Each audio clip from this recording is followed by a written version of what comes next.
مرکز کی شان و شوکت احمد رضا کی رنگت، علم و ادب کا دھارا ہے جامعہ ہمارا، علم و ادب کا دھارا ہے جامعہ ہمارا۔ بسم اللہ الرحمن الرحیم۔ باب القسم، اے ھذا باب فی بیان حکم القسم۔ یہ فتحتین کے ساتھ ہے یمین کے معنی میں۔ جوہری نے کہا القسم بالتحریک الیمین، حرکت کے ساتھ جو قسم ہے وہ یمین ہے۔ وَكَذَلِكَ الْمُقْسَمُ، مقسم بھی یمین ہے، اور مصدر ہے یہ مخرج کی طرح، اور مقسم قسم کی جگہ کے معنی میں ہے۔ اللہ تعالی نے ارشاد فرمایا وَإِنَّهُ لَقَسَمٌ لَوْ تَعْلَمُونَ عَظِيمٌ، بے شک یہ یمین یعنی یہ قسم ہے اگر تم جانو، یہ قسم عظیم ہے، یمین عظیم لو تعلمون، اگر تم جانو۔ تو قسم کے سلسلے میں حضرت امام زہری، حضرت عبید اللہ بن عبداللہ اور لیث بن سعد، ان حضرات نے یہ دلیل پکڑی ہے، یہ کہا ہے، قول کیا ہے کہ کسی کے لیے کسی شے پر قسم دلانا یہ مناسب نہیں ہے، اور ان حضرات نے اپنے دعوے کے ثبوت میں حدیث مذکور سے استناد قائم کیا ہے۔ حدیث مذکور کا مطلب اس باب میں جو شروع میں حدیث پاک ذکر کی گئی اور جس کی سند صحیح ہے، اور اس کے رجال صحیح کے رجال ہیں اسحاق بن حسن طحان کے سوا۔ فرماتے ہیں حدثنا اسحاق بن حسن الطحان، ہم سے اسحاق بن حسن الطحان نے حدیث بیان کی۔ وہ کہتے ہیں حدثنا سعید بن ابی مریم، ان کا ذکر ہو چکا ہے۔ قال اخبرنا سفیان بن عیینہ عن یونس بن یزید عن ابن شہاب عن عبید اللہ بن عبداللہ بن عتبہ عن ابن عباس فی حدیث طویل فیہ ذکر رؤیا عبرها ابو بکر رضی اللہ عنہ عند رسول اللہ صلی اللہ علیہ وسلم، یعنی عبید اللہ بن عبداللہ بن عتبہ روایت کرتے ہیں حضرت عبداللہ بن عباس سے ایک لمبی حدیث میں، جس میں تعبیر رؤیا کا ذکر ہے، اور جس کی تعبیر نبی کریم صلی اللہ علیہ وسلم کی بارگاہ میں حضرت ابو بکر نے کی۔ تو تعبیر بیان کرنے کے بعد حضرت ابو بکر صدیق نے عرض کیا تھا یا اصبت یا رسول اللہ،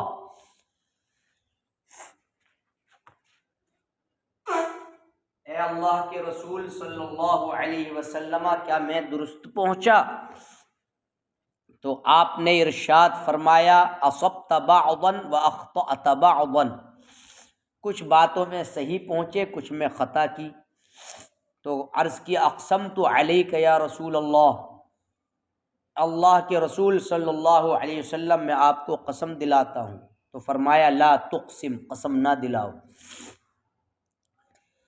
تو ان حضرات نے لا تقسم سے اپنے دعوے کو مضبوط کیا، اور یہ کہا کہ دیکھیے قسم کھانا مکروہ ہے، اور اگر کراہت نہیں ہوتی تو حضرت نبی کریم صلی اللہ علیہ وسلم حضرت سیدنا ابو بکر صدیق رضی اللہ تعالی عنہ سے لا تقسم نہ فرماتے۔ اس کا مطلب قسم ناگوار ہے، لہٰذا ہم نے حکم لگایا کہ قسم کھانا مکروہ ہے، قسم دلانا مکروہ ہے۔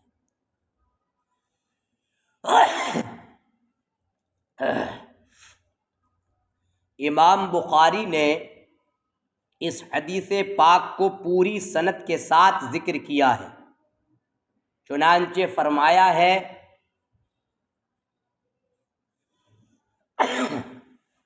حدثنا یحیی بن بکیر حدثنا اللیث عن یونس عن ابن شہاب عن عبید اللہ بن عبد اللہ بن عتبہ ان ابن عباس كان يحدث ان رجلا اتى رسول الله صلى الله عليه وسلم فقال اني رأيت الليلة في المنام ظلة تنطف السمن والعسل فأرى الناس يتلقفون منها فالمستكثر والمقل والمستقل وإذا سبب واصل من الأرض إلى السماء فأراك أخذت به فعلوت به ثم أخذ به رجل آخر فعلا به ثم أخذ به رجل آخر فانقطع ثم وصل فقال أبو بكر رضي الله عنه يا رسول الله بأبي أنت والله لتدعني فأعبرها فقال النبي صلى الله عليه وسلم اعبر قال أما الظلة فالإسلام وأما الذي ينطف العسل والسمن فالقرآن حلاوته تنطف فالمستكثر من القرآن والمستقل وأما السبب الواصل من السماء إلى الأرض فالحق الذي أنت عليه تأخذ به فيعليك الله ثم يأخذ به رجل بعدك فيعلو به ثم يأخذ رجل آخر فيعلو به ثم يأخذه رجل آخر فينقطع به ثم يوصل له فيعلو به فأخبرني يا رسول الله بأبي أنت أصبت أم أخطأت فقال النبي صلى الله عليه وسلم أصبت بعضا وأخطأت بعضا قال فوالله لتحدثني بالذي أخطأت لتحدثني بالذي أخطأت قال النبي صلى الله عليه وسلم لا تقسم. تو یہ امام بخاری نے حضرت امام ابو جعفر طحاوی نے چونکہ مختصراً اس کو تخریج کیا تھا، اس لیے فقیر غفر لہ نے سوچا کہ اس کو امام بخاری نے جو کامل ذکر کیا ہے اس کو بھی بیان کر دیا جائے تاکہ طلباء کرام کو سمجھنے میں دشواری نہ ہو.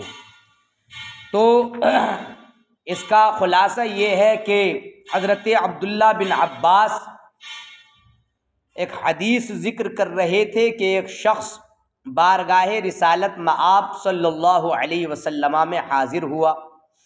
عرض کیا میں نے رات خواب میں ایک بادل دیکھا کہ جس سے گھی اور شہد ٹپک رہا ہے تقاطر کے طور پر، اور لوگوں کو میں دیکھ رہا ہوں کہ اس سے لے رہے ہیں، کوئی زیادہ لے رہا ہے کوئی کم لے رہا ہے.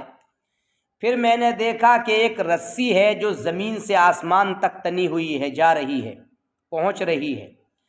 تو میں نے آپ کو دیکھا کہ آپ نے اس کو پکڑ لیا اور بلند ہو آپ اوپر ہو گئے. پھر دوسرے شخص نے پکڑا، وہ چلا گیا. پھر ایک شخص نے پکڑا تو وہ منقطع ہو گئی، پھر وہ چلا گیا.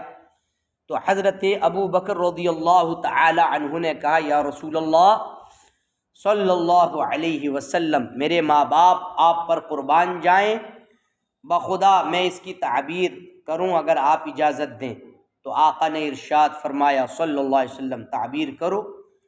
تو کہا جو ذلہ تھا اس سے مراد اسلام، اور جو شہد اور گھی اس سے ٹپک رہا تھا تو وہ قرآن اور اس کی حلاوت اس سے ٹپک رہی تھی. اور مستکثر من القرآن المستقل، کچھ قرآن یعنی کچھ زیادہ لے رہے تھے اس کو حلاوت کو اور کچھ کم لے رہے تھے. اور جو آسمان یعنی زمین سے آسمان تک رسی جا رہی تھی تو یہ وہ حق ہے اے اللہ کے رسول صلی اللہ علیہ وسلم جس پر آپ قائم ہیں. آپ اس کو پکڑ رہے ہو اور پھر دوسرا شخص پکڑتا ہے آپ کے بعد تو وہ چڑھ جاتا ہے، پھر دوسرا شخص پکڑتا ہے وہ چڑھ جاتا ہے، پھر تیسرا پکڑتا ہے تو وہ مطلب بلند ہو جاتا ہے۔ تو یا رسول اللہ صلی اللہ علیہ وسلم، میرے ماں باپ آپ پر قربان جائیں، بتائیے کیا میں نے سچ بتایا یا خطا کی؟ تو نبی کریم صلی اللہ علیہ وسلم نے ارشاد فرمایا کہ کچھ میں درستگی تک پہنچے اور کچھ میں تم نے خطا کی۔ تو کہا کہ بخدا بتائیے جس میں نے خطا کی، تو آپ نے ارشاد فرمایا لا تقسم۔ تو امام بخاری نے پوری حدیث اس کو یعنی اس طریقے پر ذکر کی ہے۔ تو ان پہلے فریق نے یہ پکڑ لیا کہ بھئی اس حدیث پاک سے ثابت ہوا کہ قسم مکروہ ہے۔ فذهب قوم الى کراہۃ القسم، لہذا کچھ لوگ قسم کی کراہت کی طرف گئے۔ وقالوا، اور کہا لا ينبغي لأحد ان يقسم على شيء، کسی شے پر قسم دلانا کسی کے لیے مناسب نہیں ہے۔ اور وَأَعْظَمُ ذَلِكَ، اور لوگوں نے اس کو بہت بڑا سمجھا ہے، یعنی جس نے کسی شے پر قسم دلانے کو بہت بڑا سمجھا ہے ان میں سب سے زیادہ اس کو بڑا سمجھنے والے لیث بن سعد ہیں۔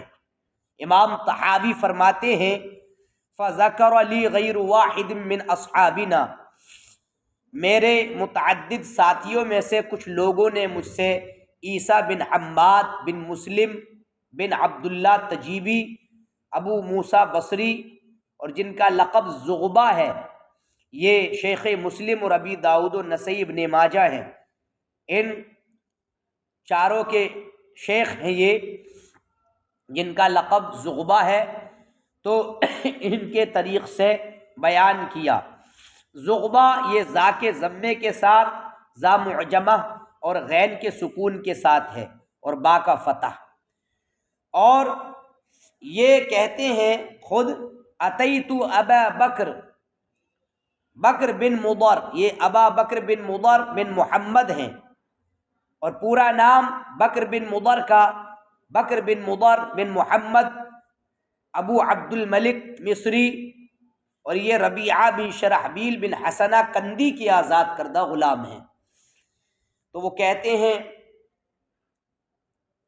کہ عیسیٰ بن حماد زغبہ کہتے ہیں کہ میں بکر بن مضر کے پاس آیا برائے عیادت، فجاء اللیث، تو لیث بھی آئے، لیث بن سعد، تو انہوں نے ان کے پاس جانے کا ارادہ کیا، چڑھنے کا ارادہ کیا، تو بکر بن مضر ان سے بولے میں تجھے قسم دیتا ہوں کہ تو ایسا کرے کہ تو کرے۔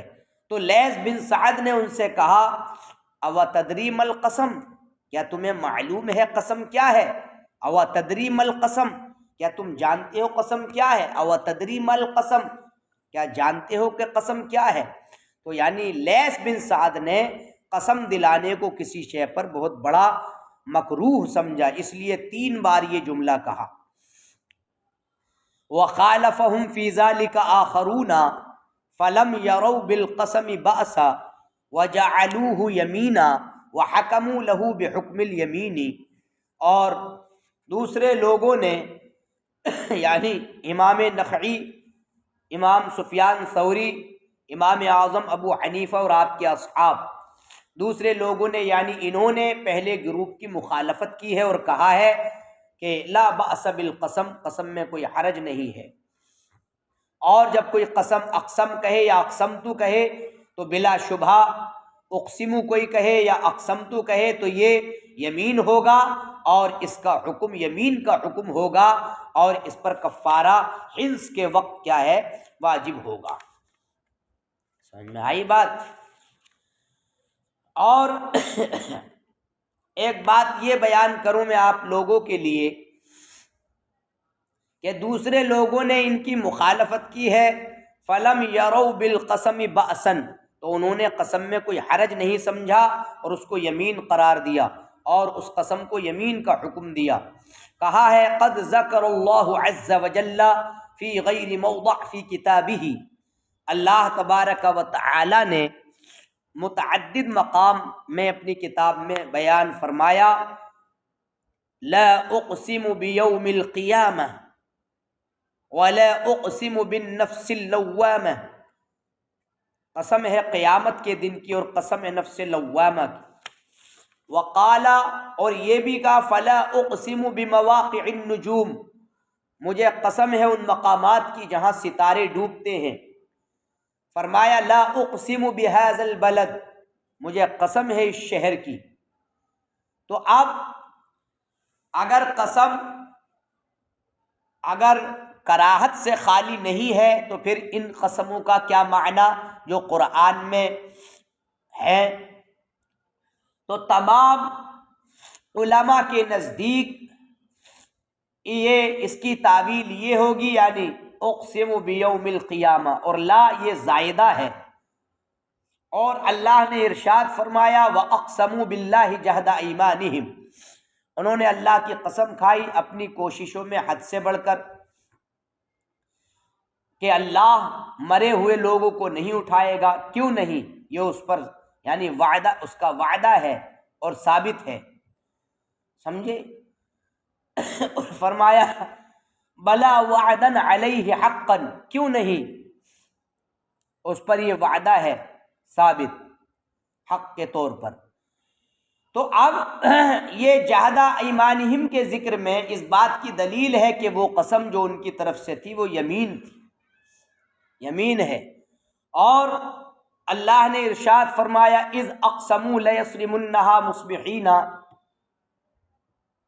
ہے نا، ولا یستثنون، جب انہوں نے قسم کھائے تو انہوں نے اپنے باغات کو صبح ہوتے ہی کٹا ہوا پایا اور انشاءاللہ نہ کہا۔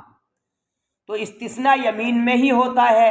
تو یہ تمام اس آیت میں بھی اس بات پر دلیل ہے کہ قسم یمین ہے اور استثناء نہیں ہوتا ہے مگر یمین میں۔ اور جب قسم یمین ہوئی تو تمام ایمان میں جو چیز مباح ہے تو قسم میں بھی مباح ہوگی، اور جن چیزوں میں ایمان مکروہ ہے تو قسم بھی ان میں مکروہ ہوگی۔ سمجھ میں آئے؟ اب یہاں ایک بات یہ ہمارے علماء ذوی الاحترام نے بیان فرمائی ہے کہ کلمہ لا کے سلسلے میں علماء الگ الگ ہو گئے ہیں۔ جو آیات مذکورہ میں قسم سے پہلے ہے کلمہ لا، کہ یہ کون سا لا ہے، تو بعض لوگوں نے یہ کہا کہ یہ صلہ ہے یعنی زائدہ ہے۔ پھر ان لوگوں نے اس کے فائدے کے بارے میں دو قولوں پر اختلاف کیا۔ ایک قول تو یہ ہے کہ یہ جواب کی نفی کی تمہید کے طور پر ہے، اور تقدیر یہ ہے لا اقسم بیوم القیامہ لا یترکون سدی، اور اسی کے مثل فلا وربک لا یؤمنون حتی یحکموک ہے، سمجھے؟ اور دوسرا قول اس سلسلے میں یہ ذکر کیا گیا ہے کہ یہ محض تاکید کے لیے لایا گیا ہے، جیسے کہ لئلا یعلم اہل الکتاب کے اندر مطلب یہ ہے کہ لایا گیا ہے۔ بعض لوگوں نے کہا یہ نافیہ ہے لا، اور پھر اس کے منفی میں دو قولوں پر اختلاف کیا ہے، سمجھے؟ تو یہ تفصیل کچھ مطلب یہ ہے کہ میں نے آپ کے سامنے ذکر کی، اس کو ذہن نشین رکھنا۔ سمجھ میں آئی بات؟ تو اب یہاں تک دیکھ لیں، اور باقی کل انشاءاللہ ان لوگوں کی دلیلوں کا جواب تفصیل سے دیا جائے گا انشاءاللہ، کہ جن لوگوں نے اس کو مطلب یہ ہے کہ اپنے موقف پر دلیل بنایا پہلی حدیث کو، ان کا جواب مطلب یہ ہے کہ دیا جائے گا۔ سمجھ میں آئی بات؟